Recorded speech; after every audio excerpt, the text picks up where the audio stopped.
Assalamualaikum warahmatullahi wabarakatuh. Perkenalkan dengan saya nama Muhammad Adwan Najmina dari kelompok 2 dan teman-teman saya yang pertama Muhammad Hafiz Khairuddin, Muhammad Raihan Syahrul dan Muhammad Ali Fikri. Saya di sini akan membahas tentang perkembangan psikologi dan teori-teori psikologi.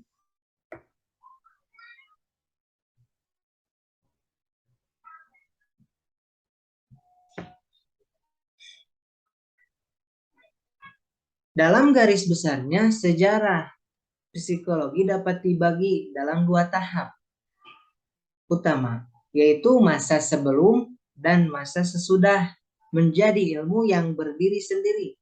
Kedua tahap ini dibatasi oleh berdirinya laboratorium psikologi yang pertama di Leipzig pada tahun 1879 oleh Wilhelm Wundt. Sebelum tahun 1879, psikologi dianggap sebagai bagian dari filsafat atau ilmu alam, karena psikologi masih dibicarakan oleh sarjana-sarjana dari kedua bidang ilmu itu, yang kebetulan mempunyai minat terhadap gejala jiwa. Tetapi tentu saja penyelidikan mereka masih terlalu dikaitkan dengan bidang lain, ilmu mereka sendiri saja. Pada saat Wundt berhasil mendirikan laboratorium psikologi di Leipzig, para sarjana kemudian baru mulai menyelidiki gejala-gejala kejiwaan secara lebih sistematik dan objektif. Metode-metode baru ditemukan untuk mengadakan pembuktian-pembuktian nyata dalam psikologi sehingga lambat laun dapat disusun teori-teori psikologi yang terlepas dari ilmu-ilmu induknya. Sejak masa itu pula lah psikologi mulai bercabang-cabang ke dalam aliran-aliran. Karena bertambahnya jumlah sarjana psikologi tentu saja menambah keragaman berpikir dan banyak pikiran-pikiran itu yang tidak dapat disatukan satu sama lain. Karena itulah maka mereka yang merasa sepikiran, sependapat, menggabungkan diri dan menyusun suatu aliran tersendiri. Aliran-aliran strukturalisme, fungsionalisme, behaviorisme, dan sebagainya adalah aliran-aliran yang tumbuh setelah lahirnya laboratorium pertama di Leipzig tersebut. Minat untuk menyelidiki gejala kejiwaan sudah lama sekali ada di kalangan umat manusia ini. Mula-mula sekali ahli-ahli filsafat dari zaman Yunani kuno lah yang mulai memikirkan tentang gejala-gejala kejiwaan. Pada waktu itu belum ada pembuktian-pembuktian nyata atau empiris, melainkan segala teori dikemukakan berdasarkan argumentasi-argumentasi logis belaka. Dengan perkataan lain, psikologi pada waktu itu benar-benar masih merupakan bagian dari filsafat dalam arti kata semurni-murninya. Tokoh-tokoh filsafat tersebut yang banyak mengemukakan teori-teori psikologi antara lain adalah Plato yang masa hidupnya dari 427 sampai 347 sebelum Masehi. Dan Aristoteles dari ralat. Plato yang hidupnya dari 347 sebelum Masehi sampai 427 sebelum Masehi. Dan Aristoteles yang hidupnya dari 322 Masehi sebelum Masehi sampai 384 sebelum Masehi. Di antara buah pikiran Plato mengenai jiwa adalah ia berpandangan bahwa jiwa itu berasal dari dunia idea. Di dunia idea, jiwa telah mempunyai semua pengetahuan mengenai benda-benda di dunia ini. Jiwa turun dari dunia idea masuk ke dalam badan manusia, mulai dalam kandungan, kemudian lahir menjadi bayi, dan seterusnya hingga menjadi orang dewasa. Setelah jiwa berada di dalam tubuh manusia, kemampuannya menjadi terbatas, yakni dibatasi oleh jasmaninya. Misal, untuk melihat benda dibutuhkan mata, ada bendanya dan cahaya. Untuk berpikir kita memerlukan saraf otak, sebab tanpa saraf otak kita tidak dapat berpikir, jadi jiwa menjadi terkurung oleh jasmani. Tentang jiwa, Plato menyebutkan sebagai bersifat imaterial. Ini karena sebelum masuk ke tubuh kita, jiwa sudah ada terlebih dahulu dan para sensoris.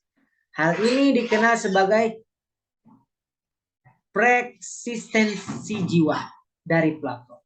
Jadi menurut Plato, jiwa menempati dua dunia, yaitu dunia sensoris atau penginderaan dan dunia idea yang sifat aslinya adalah berpikir.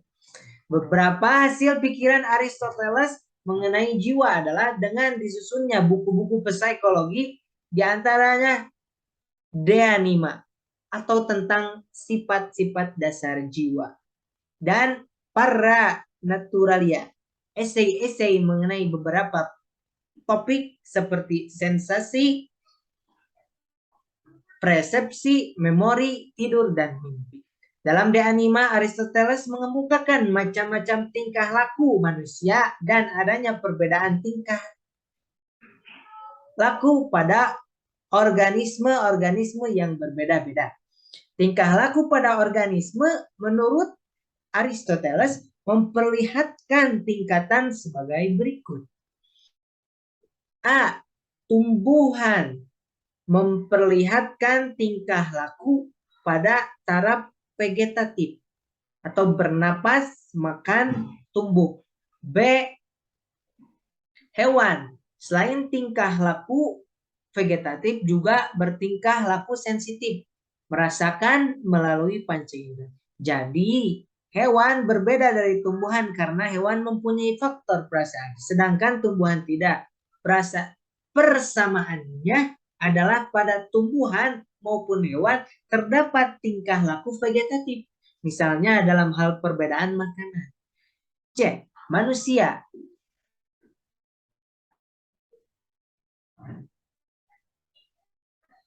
Manusia bertingkah laku vegetatif, sensitif, dan rasional. Manusia berbeda dari organisme-organisme lainnya karena dalam bertingkah laku manusia menggunakan rasio, yaitu akal pikirannya. Berabad-abad setelah itu, psikologi masih merupakan bagian dari filsafat. Antara lain di Prancis muncul René Descartes dari 1596 sampai 1650 yang terkenal dengan teori tentang kesadaran. Peranan pendapat Descartes dalam perkembangan psikologi sangatlah besar, sehingga jiwa sampai ke abad ke-20 apa yang disebut ilmu hanyalah tertuju pada uraian dari gejala-gejala jiwa, terlepas dari raganya mengenai tingkah laku manusia. Descartes membaginya atas tingkah laku rasional, tingkah laku mekanis. Tingkah laku rasional ini erat berhubungan dengan jiwa yang disebutnya sebagai unextended substance karena dikuasai oleh jiwa. Seorang dapat merencanakan atau meninjau kembali suatu tingkah laku. Tingkah laku mekanis ini berhubungan erat dengan badan yang disebut sebagai extended substance karena erat hubungannya dengan badan. Terjadi gerakan otomatis seperti refleks. Dan di Inggris muncul tokoh-tokoh seperti John Locke, Berkeley, James Mill, dan anaknya John Stuart Mill. John Locke hidup dari 1623 sampai 1704. George Berkeley hidup dari 1685 sampai 1753. James Mill hidup dari 1773 sampai 1830.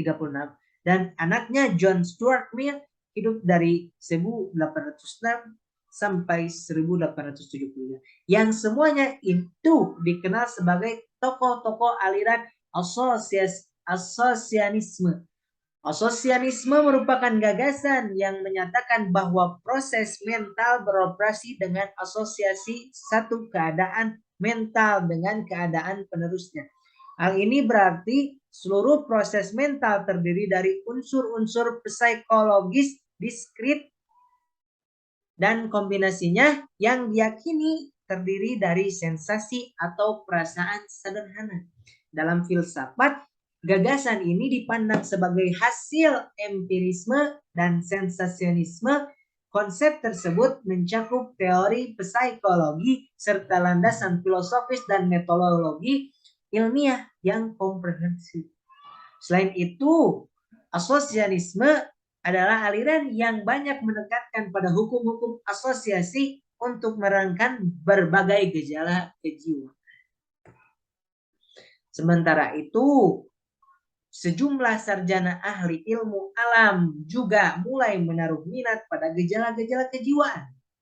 Mereka melakukan eksperimen dan mengemukakan teori-teori yang kemudian besar pengaruhnya pada perkembangan psikologi selanjutnya. Teori-teori yang dikemukakan oleh ahli-ahli ilmu alam ini berkisar tentang hubungan jiwa dengan syaraf-syaraf sensoris dan motoris, pusat-pusat sensoris dan motoris di otak, dan hukum-hukum yang mengatur bekerjanya syaraf-syaraf tersebut. Tokoh-tokoh dari ilmu alam ini antara lain C. Bell yang hidup dari tahun 1774 sampai 1842. Kemudian F. McGinty dari tahun 1785 sampai 1855 dan J. P. Muller dari tahun 1801 sampai 1858. Dan yang terakhir P. Broca hidup dari tahun 1824 sampai 1880 dan lain sebagainya. Dalam hubungan ini kiranya perlu dicatat secara khusus nama seorang sarjana Rusia Ivan Petrovich Pavlov yang hidup dari tahun 1849 sampai 1936. Karena dari teori-teorinya tentang refleks atau classical conditioning, teori Pavlov adalah pengondisian klasik yang menggambarkan proses pembelajaran melalui asosiasi stimulus dan lingkungan dan bersifat alamiah. Untuk menyusun teori ini, Ivan Pavlov menggunakan anjing sebagai bahan eksperimen. Dalam eksperimennya, Pavlov menempatkan sinyal netral untuk mendapatkan refleks secara alami. Sinyal netral yang dimunculkan berupa suara nada tertentu. Adapun refleks alamiah yang muncul merupakan mengeluarkan air liur sebagai respon terhadap makanan. Awalnya, Pavlov meneliti anjing untuk mempelajari sistem pencernaannya. Namun, ia kemudian menemukan hal unik bahwa setiap asistennya memasuki ruangan, sang anjing akan mengeluarkan air liur. Guna mengetahui lebih dalam mengenai sistem pencernaan anjing, Pavlov dan asistennya mengenalkan barang yang bisa dimakan dan tidak bisa dimakan. Dalam proses tersebut, mereka juga mengukur seberapa banyak air liur yang diproduksi oleh sang anjing. Bagi Pavlov, air liur merupakan respons alami, bukan dikendalikan oleh pikiran anjing. Hanya saja, tanpa adanya makanan dan bau pun, air liur anjing tetap keluar. Ini menyadarkan Pavlov bahwa hal tersebut bukan proses fisiologi semata. akan mengeluarkan liur ketika si asisten masuk ke ruangan. Beda dengan air liur saat ada makanan. Air liur saat asisten datang merupakan refleks yang terkondisi. Penelitian lebih lanjut kemudian dilakukan dengan memakai bunyi sebagai sinyal netral. Awalnya, tiap ada bunyi, makanan akan disajikan. Lalu, produksi air liur anjing dijadikan sebagai ukuran. Selanjutnya, metronome dibunyikan tanpa menghadirkan makanan. Maka karena terbiasa, kemudian bunyi pun tetap menghasilkan air liur. Kesimpulannya adalah produksi air liur anjing bisa dikondisikan oleh Pavlov dengan perlakuan yang terkondisi. Maka anjing akan tetap mengeluarkan air liur meskipun makanan tak lagi disajikan. Kemudian dari teori Pavlov tadi akan berkembang aliran behaviorisme di Amerika Serikat yang ditemukan oleh John Brodus Watson, yaitu aliran psikologi yang hanya mau mengakui tingkah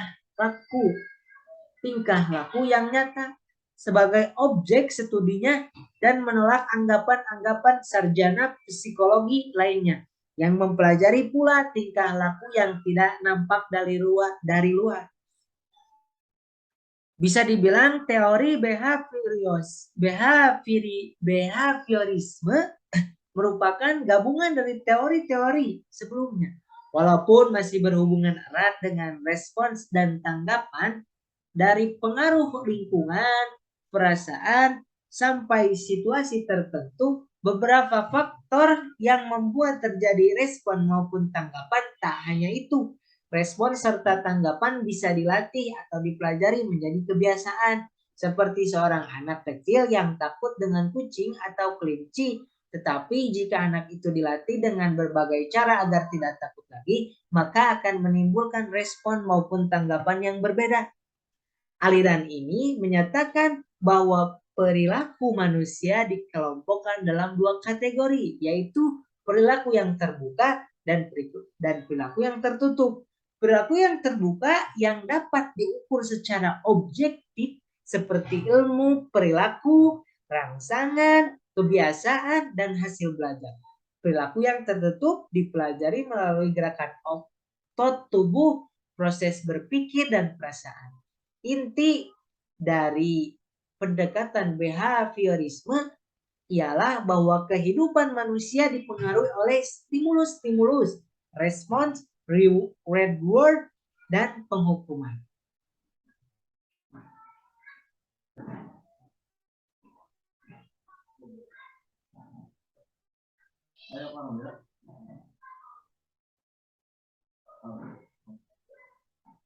Selain daripada itu, perlu dikemukakan peranan seorang dokter berdarah campuran Inggris Skotlandia bernama William McDougall yang hidup dari tahun 1871 sampai 1938 yang telah memberi inspirasi pula kepada aliran-aliran behaviorisme di Amerika Serikat melalui teori-teorinya yang dikenal dengan nama purpose psychology atau psikologi purposive atau psikologi bertujuan. Teori purposive adalah aliran ilmu psikologi yang mempelajari tujuan dari suatu perilaku. Psikologi purposive juga berkaitan erat dengan psikologi sosial.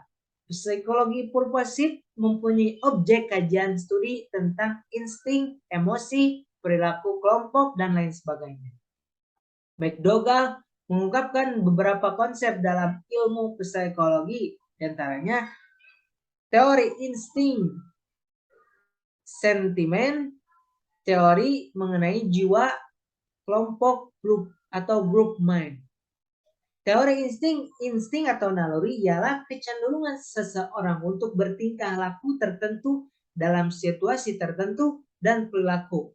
Insting ini biasanya tidak dipelajari dahulu sebelumnya, melainkan sudah merupakan pembawaan sejak lahir. Insting ini biasanya lebih jelas nampak dalam perilaku yang melibatkan emosi. Tetapi jika ditelusuri lebih lanjut, perilaku insting ini sebenarnya bersifat kompleks karena tidak hanya berkaitan dengan perilaku marah atau bahagia, insting seksual, makan atau minum, tetapi juga bisa terdapat dalam perilaku pengambilan keputusan. Yang kedua, sentimen. Menurut McDougall, sentimen adalah sistem emosi tertentu yang ditimbulkan terhadap objek-objek tertentu. Kalau kita mendengar lagu tertentu dan kita merasa sedih atau terharu, maka itulah sentimen. Kemudian yang ketiga, teori mengenai jiwa kelompok atau group mind. McDougall berpendapat bahwa setiap orang mengeluarkan semacam energi. Kalau dua orang atau lebih berkumpul, maka energi-energi itu akan saling berinteraksi dan terorganisasi menjadi satu kekuatan baru yang mempengaruhi tingkah laku suatu kelompok. Contohnya adalah perkumpulan mahasiswa yang ingin melakukan suatu unjuk rasa. Pemikiran McDougall mengenai group mind ini justru lebih mempengaruhi psikologi sosial. Pada saat yang bersamaan, para sarjana baik dari filsafat maupun dari bidang ilmu alam sedang bersibuk diri dengan usaha untuk menerangkan gejala-gejala kejiwaan secara ilmiah. Muncul pula beberapa tokoh yang secara spekulatif mencoba untuk menerangkan gejala-gejala kejiwaan dari segi lain. Franz Joseph Gall dari tahun 1785 sampai 1828 yang mengemukakan teori bahwa jiwa manusia dapat diketahui dengan cara meraba tengkorak kepala orang yang bersangkutan. Teori ini dikenal dengan sebutan phrenologi. Selain itu, ada pula palmistry, ilmu rajah tangan, astrologi, ilmu perbintangan, numerologi, ilmu angka-angka. Metode-metode pada pendekatan ini seolah-olah ilmiah, namun pada hakikatnya hanya bersifat ilmiah semu, pseudoscience. Pada tahun 1879 adalah tahun yang sangat penting dalam sejarah psikologi. Pada tahun inilah Wundt mendirikan laboratorium psikologi yang pertama kali di Leipzig, Jerman, yang dianggap sebagai pertanda berdiri sendirinya psikologi sebagai ilmu yang terpisah dari ilmu-ilmu induknya atau filsafat dan alam. Pada tahun ini pula Wundt memperkenalkan metode yang digunakan dalam eksperimen-eksperimen, yaitu metode introspeksi. Wundt dikenal sebagai seorang penganut elementisme karena ia percaya bahwa jiwa terdiri dari elemen-elemen. Ia pun dianggap sebagai tokoh asosialisme karena ia percaya bahwa asosiasi adalah mekanisme yang terpenting dalam jiwa yang menghubungkan elemen-elemen kejiwaan satu sama lainnya sehingga membentuk satu struktur kejiwaan yang utuh.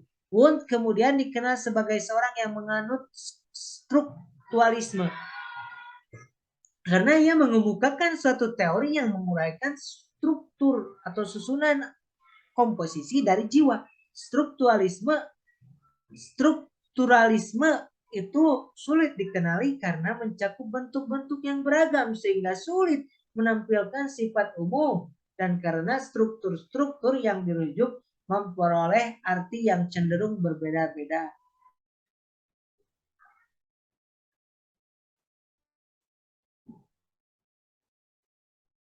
Struktur adalah sistem transformasi yang mengandung kaidah sebagai sistem, sebagai lawan dari sifat unsur-unsur, dan yang melindungi diri atau memperkaya diri melalui peran transformasinya tanpa keluar dari batas-batasnya atau menyebabkan masuknya unsur-unsur luar. Dalam kaitan ini,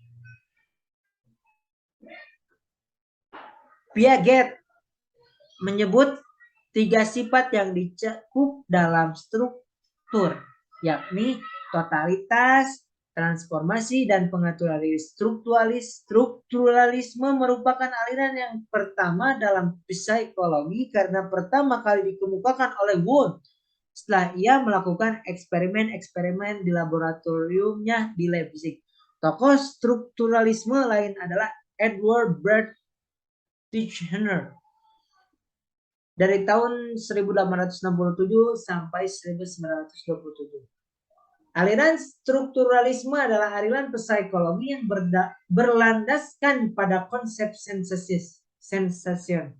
Dari teori Titchener, sekolah strukturalis memainkan peran penting dalam psikologi awal abad ke-20. Titchener, Wundt, dan para ahli teori lainnya dari orientasi ini memiliki tujuan menganalisis pikiran dari unsur-unsur dasar yang membentuknya dan bagaimana mereka bersatu membentuk proses yang kompleks. Untuk ini mereka mengandalkan terutama pada metode introspektif. Ada perdebatan mengenai apakah dasar psikologi strukturalis harus dikaitkan dengan Wundt atau Titchener, sementara ide-ide sentral dari orientasi psikologis ini dimulai dari Wundt. Titchener lah yang mensistemasikan, memperluas, dan mempopulerkan usulnya di Amerika Serikat yang pada saat itu menjadi inti psikologi dunia. Psikologi struktural mengusulkan bahwa kita dapat memahami struktur proses mental melalui definisi dan kategorisasi unsur-unsur yang membentuk jiwa, khususnya isi mental dan proses yang dengannya hal ini terjadi. Titchener menegaskan bahwa kesadaran atau pikiran dibentuk oleh 3 jenis fenomena, sensasi, kasih sayang, dan gambar. Ketika bergabung dengan beberapa kelas yang sama, proses kompleks muncul. Sensasi akan menjadi elemen yang membentuk persepsi, sedangkan afeksi akan memunculkan emosi dan ide untuk pikiran. Ajaran-ajaran Wundt ini kemudian disebarluaskan ke Amerika Serikat oleh Titchener. Akan tetapi tidak ada respon positif karena orang Amerika terkena praktis dan pragmatis. Teori ini tidak dapat diterima karena dianggap terlalu abstrak dan kurang dapat diterapkan secara langsung dalam kenyataan. Sarjana psikologi di Amerika kemudian membentuk aliran sendiri yang disebut fungsionalisme dengan tokoh-tokohnya antara William James dari tahun 1842 sampai 1910 dan J. M. Kettle dari tahun 1866 sampai 1944. Sesuai dengan namanya, aliran ini lebih mengutamakan mempelajari fungsi-fungsi jiwa daripada mempelajari strukturnya. James Rowland Angel dari tahun 1869 sampai 1449, ia adalah murid James yang pada tahun 1906 pernah menjabat presiden American Psychological Association. Dalam papernya The Province of Functional Psychology, ia menjelaskan 3 macam pandangannya terhadap fungsionalisme. Fungsionalisme adalah psikologi tentang mental operation sebagai lawan dari psikologi tentang elemen-elemen mental atau elementisme. Fungsionalisme adalah psikologi tentang kegunaan dasar dari kesadaran yang jiwa merupakan perantara antara kebutuhan-kebutuhan organisme dan lingkungannya, khususnya dalam keadaan emergensi, teori emergensi atau dari kesadaran. Fungsionalisme adalah psikofisik, yaitu psikologi tentang keseluruhan organisme yang terdiri atas jiwa dan badan.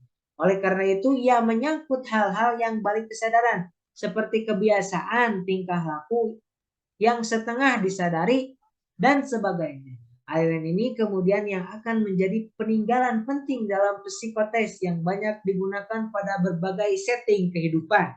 Psikotes ini merupakan teknis evaluasi psikologi J.M. Kettle. Namun demikian, aliran fungsionalisme ini pun juga masih dikritik di Amerika Serikat. Hal ini disebabkan karena dianggap masih terlalu abstrak. Golongan terakhir ini menghendaki agar psikologi hanya mempelajari hal-hal yang benar-benar objektif. Karena itu, Mereka hanya mau mengakui tingkah laku yang nyata dapat diukur dan dapat dilihat.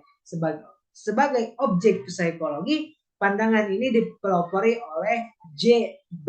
Watson dari tahun 1878 sampai 1958. Dikembangkan selanjutnya oleh tokoh-tokoh antara lain E.C. Tolman dari tahun 1886 sampai 1959 dan B.F. Skinner dari tahun 1904 dan 1000 sampai 1990. Sementara itu di Jerman sendiri ajaran-ajaran Wood mulai mendapat kritik dan koreksi. Salah satu murid Wood, Occult, dari tahun 1862 sampai 1915 adalah salah satu yang kurang puas dengan ajaran Wood dan memisahkan diri dari Wood untuk mendirikan aliran sendiri di Wurzburg. Aliran ini yang kemudian dikenal sebagai aliran Wurzburg menolak anggapan Wood bahwa berpikir itu selalu berupa image atau bayangan dalam alam pikiran. Menurut Kolbe, pada tingkat berpikir yang lebih tinggi, apa yang dipikirkan itu tidak lagi berupa image, sehingga Kolbe mengemukakan bahwa ada pikiran yang tak berbayangan atau imageless thought.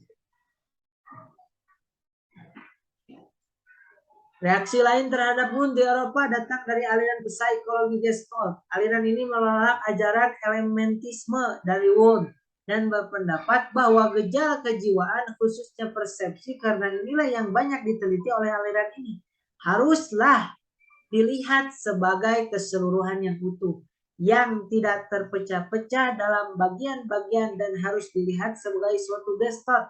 Teori yang mereka ajukan adalah bahwa dalam pengamatan atau persepsi suatu situasi, rangsangan ditangkap secara keseluruhan.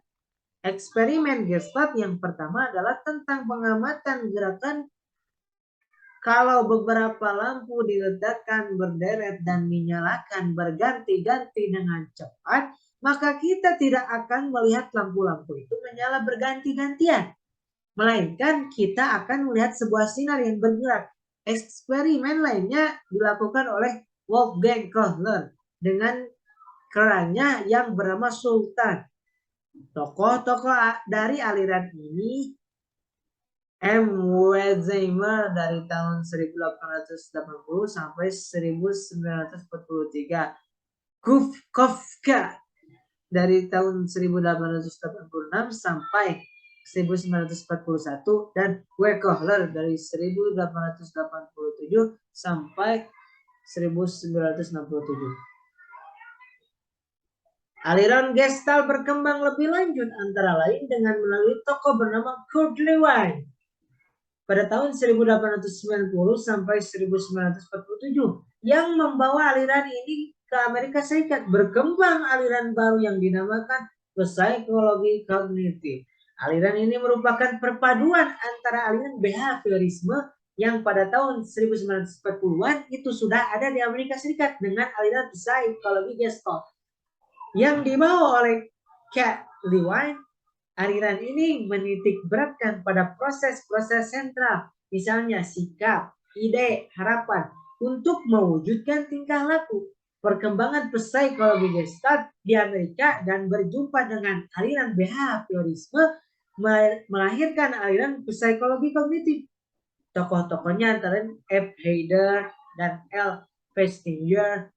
Aliran ini khususnya mempelajari hal-hal yang terjadi dalam alam kesadaran atau kognisi dan besar pengaruhnya dalam cabang psikologi sosial, khususnya untuk mempelajari hubungan antar manusia.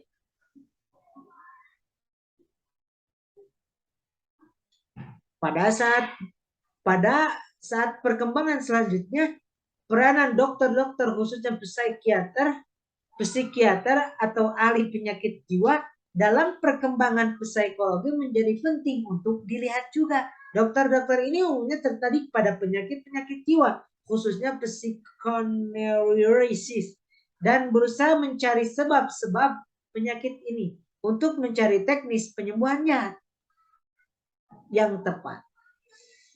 Teknik-teknik terapi seperti magnetisme dan hipnotisme akhirnya meyakinkan pada dokter ini bahwa di belakang kesadaran manusia terdapat kualitas kejiwaan yang lain yang disebut ketidaksadaran, unconsciousness.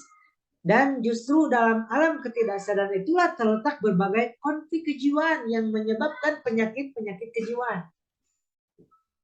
Sigmund Freud pada tahun 1856 sampai 1939 adalah orang yang pertama yang secara sistematis menguraikan kualitas-kualitas kejiwaan itu beserta dinamikanya untuk menerangkan kepribadian orang dan untuk diterapkan dalam teknik psikoterapi, dan aliran atau teorinya disebut psikoanalisa.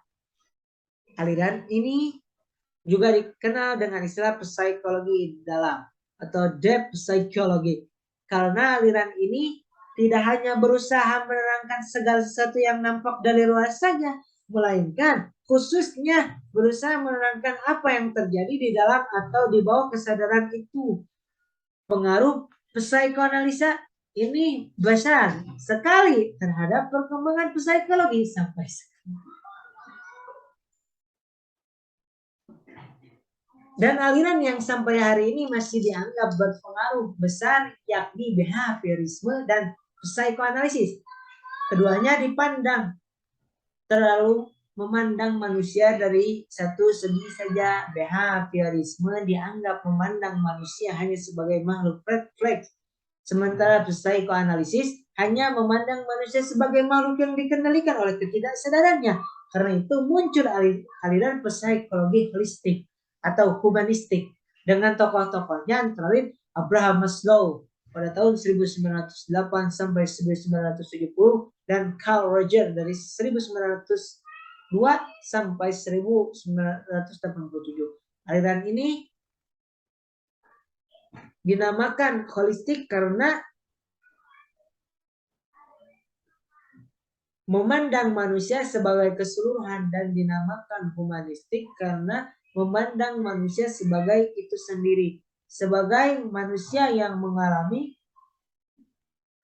dan menghayati, bukan sekedar sebagai kumpulan refleks atau kumpulan naluri ketidaksadaran. Demikian pemaparan saya. Mohon maaf bila ada kesalahan. Terima kasih. Assalamualaikum warahmatullahi wabarakatuh.